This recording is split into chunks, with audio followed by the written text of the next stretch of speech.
नमस्कार मित्रों, आप सभी का स्वाभिमान भोजपुरी में हार्दिक अभिनंदन करता हूं। आप सभी ने खेसारी लाल के काफ़ी गाने सुने और हमारे वीडियोस के माध्यम से काफ़ी गाने का पता भी लगा चुके हैं।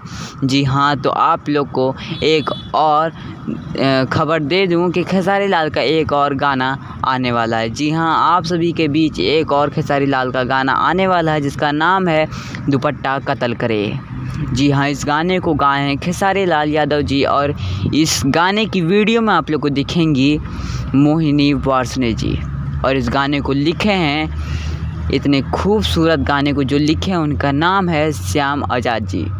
और इस गाने का जो म्यूज़िक से और भी सुंदरता और भी गाने को राहत दे रहे हैं उनका नाम है रवि राज देवा जी। गाना काफ़ी खूबसूरत होने वाला, वीडियो तो और भी ज़्यादा।